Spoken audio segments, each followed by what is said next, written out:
Programang ito ay rated SPG. Striktong patnubay at gabay ng magulang ang kailangan. Maaaring may masiselang tema, lengguwahe, karahasan, sexual, horror o droga na hindi angkop sa mga bata. Ikaw ang aking dahala sa gabing madilim. Ikaw ang Napatunayan ni Annalyn kay Carlos na karapat-dapat siyang ipadala ng Japan. At simula na ang mag-amang Justin at Eric na pabagsakin ng Apex at si Giselle. Magandang araw at eto na nga tayo sa ating pinakaabangan tagpo sa abot kamay na pangarap. Welcome to my channel. Please don't forget to like, comment, and click the bell button para lagi kayong updated sa aking mga videos. Samantala, hindi sinasadya ni Carlos na masugatan niya si Lynette dahil sa galit nito at matinding selos niya kay RJ, ay hindi ito nakapasok ng trabaho. Pinagpahinga na lang muna siya ni Carlos, kaya pumayag naman si Lynette. Hindi naman inaasahan ni Lynette na bibisitahin siya ni Chang Susan at Diyosa sa bahay niya. Dahil sa nangyari kahapon na ipinag-alala ni Diyosa, kaya agad nilang pinuntahan si Lynette at makibalita kung inaway o sinaktan siya ni Carlos dahil kitang-kita ni Diyosa ang galit ni Carlos kay Lynette. Nagdahilan naman si Lynette kay Diyosa na naniniwala sa kanya si Carlos at naging maayos naman ang kanilang pag-uusap. At dahil sobrang nag-alala si Diyosa kay Lynette, ay hindi niya napigilan na maikwento ito kay Annalyn. Nakiusap naman si Lynette kay Diyosa na kapag may nangyaring ganito, ay huwag niya nang sasabihin kay Annalyn dahil ayaw niya itong mag-alala para sa kanya. Humingi naman ng sorry si Diyosa kay Lynette at sabay hinawakan niya ang balikat nito nang biglang napaaray si Lynette. Ipinagtaka ito ni Diyosa kung bakit bigla siyang napaaray kaya naitanong ni Chang Susan kay Lynette kung may masakit ba sa kanya. Sabi ni Lynette na wala po Chang Susan, medyo masakit lang ang balikat ko ngayon kaya hindi ako nakapasok. Mawawala din to mamaya. Pero si Diyosa ay iba ang tumatakbo sa isipan niya. Hindi siya naniniwala sa mga dahilan ni Lynette at malakas ang kutob niya na sinaktan ito ni Carlos kaya may masakit sa kanya. Hindi naman ito pinahalata ni Diyosa kay Chang Susan at baka mag-alala pa ito. Habang si Lynette naman ay iniba na lang ang usapan nila. Makabilang dahon naman sa ACS Hospital ay kausap ni Annalyn si Miss Pokwang at ang handang-handa na sana itong subukan ni Annalyn kung ano ang mga natutunan niya sa mga itinuro sa kanya ni Annalyn. Nagmalaki naman si Pokwang na pinag-aralan niya talaga dahil ayaw niyang mapahiya si Annalyn kay Doc Carlos nang biglang ipinatawag si Annalyn dahil may biglaang emergency. Agad naman pumunta ng ER si Annalyn at sumama din si Miss Pokwang para makita niya kung ano ang ginagawa ng mga neurosurgeon doctor. Napabilib siya sa galing ni Annalyn kaya naman bilang pasasalamat ni Miss Pokwang kay Annalyn ay pinag-aralan niyang mabuti ang mga itinuro nito sa kanya dahil alam ni Pokwang na isang challenge ito para kay Annalyn na matutunan niya ang lahat na itinuro nito para magamit niya din sa gagawin niyang pelikula.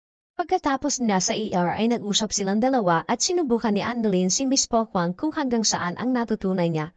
Inisa-isa naman ito ni Pokwang kay Annalyn kaya tuwang-tuwa silang dalawa dahil madaming natutunan si Miss Pokwang. Nagpasalamat naman si Miss Pokwang kay Annalyn dahil sa galing nito bilang isang batang doktor. Nabanggit ni Annalyn kay Miss Pokwang na isa itang test para sa kanya ni Doc Carlos para makuha niya ang slot na ipapadala sa Japan dahil isa ito sa mga pangarap ni Annalyn.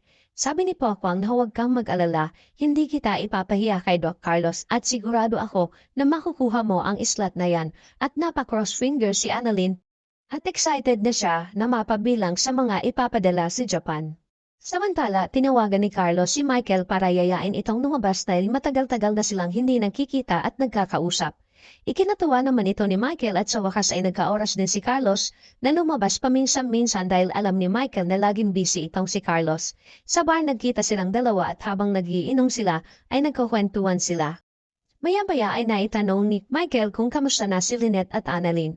Sabi ni Carlos na okay naman sila ni Lynette pero si Annalyn ay medyo hindi sila may pagkakaunawaan nang dahil sa nalaman niya na inaalok na ito ni RJ na lumipat ng Apex. At nabanggit din ni Carlos kay Michael na isa si Annalyn sa napili at ipapadala sa Japan para mag-seminar.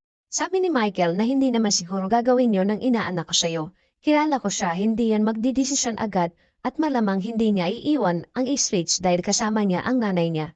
Sabi naman ni Carlos, kaya nga ang ginawa ko ay binigyan ko siya ng isang challenge dahil gustong-gusto niyang makasama sa Japan. Naitanong naman ni Michael kung anong challenge. Sabi ni Carlos na challenge para ipakita niya kung karapat-dapat ba siyang bigyan ng slot para ipadala sa Japan. At ngayon nga ay napatunayan ito sa kanya ni Annalyn. Kaya napahanga si Carlos kay Annalyn dahil kahit anong cases ang ipahawak ko sa kanya ay kayang-kaya niya itong maipisa dahil ganong katalino at kagaling si Annalyn. Ikinatuwa naman ito ni Michael dahil alam niya na magaling talaga si Annalyn at sinabihan niya si Carlos na mahal niya ang batang yan. At itinuring ko na siya na parang anak ko. At saka kung ano man ang galit mo kay RJ, sana wag mong ibuntun sa kanya. Napaisip si Carlos sa mga sinabi ni Michael na tama nga naman na hindi niya dapat idamay si Annalyn sa galit niya kay RJ. Kaya nagdesisyon si Carlos na ibigay kay Annalyn ang slot papuntang Japan dahil naipasa ni Annalyn ang test na binigay niya. Kinabukasan sa East Ridge ay ipinatawag ni Carlos si Annalyn kay Doc Enriquez para sabihin sa kanya na ibinibigay ko na sa iyo ang slot para ipadala ka sa Japan dahil naipasa mo ang challenge na ibinigay ko sa iyo. Kinatuwa ni Annalyn ang sinabi ni Doc Carlos kaya pinasalamatan ito ni Annalyn. Nakangiting kinamayan siya ni Carlos at sinabi na congratulations Dr. Santos. At ibinigay na ni Doc Enriquez ang memo para pirmahan ni Carlos. Nagsabi naman si Annalyn kay Carlos kung pwede niyang bisitahin ang nanay Lynette niya dahil gusto niya itong ibalita. Pumayag naman si Carlos kaya mas lalong ikinatuwa ito ni Annalyn at nagpaalam na siya. Agad nagpunta si Annalyn sa bahay ng nanay Lynette niya para ibalita sa kanya na kasama siya sa ipapadala sa Japan. Naabutan ni Annalyn na nagluluto ang nanay Lynette niya kaya ikinatuwa naman ito ni Lynette dahil binisita siya ng anak niya at sobrang miss niya na si Annalyn. Sabi ni Annalyn na may good news po ako sa inyo, Nay. Sabi ni Lynette na ano yon? Nakangiting sinabi ni Annalyn na makakapunta ako ng Japan. Kaya ikinatuwa naman ito ni Lynette dahil unti-unti nang natutupad ang pangarap ng anak niya at napayakap siya kay Annalyn nang biglang napaaray si Lynette. Ikinagulat ito ni Annalyn kaya inalis niya agad ang pagkakayakap niya kay Lynette niya. Napatingin siya sa nanay niya at nagtataka. Kaya nilapitan niya ulit ito at tiningnan niya ang braso ng nanay Lynette niya at nakita niya na may sugat ito. Tinanong ni Annalyn ang nanay Lynette niya kung anong nangyari sa kanya at kung bakit siya may sugat. Sabi ni Lynette na wala ito anak, sumabit lang ako sa isang bagay kaya ako nagkasugat. Huwag kang mag-alala, nagamot na yan ni Carlos. Kaya niyaya na ni Lynette si Annalyn kumain para hindi na ito magtanong pa. Samantala sa Apex magkausap ang mag-amang Eric at Justin sa opisina niya. Pinag-uusapan nila ang gagawin plano kung paano nila pababagsakin si Giselle at kung paano nila makukuha ang Apex nang hindi nila nalalaman. Sabi ni Eric na madali natin mapapabagsak ang Apex kapag nakuha ko ang loob ng mga taong nakapaligid kay Giselle at paiikutin natin si Giselle. Kukunin ko ang tiwala niya para madali natin siyang mapasunod sa mga gusto ko.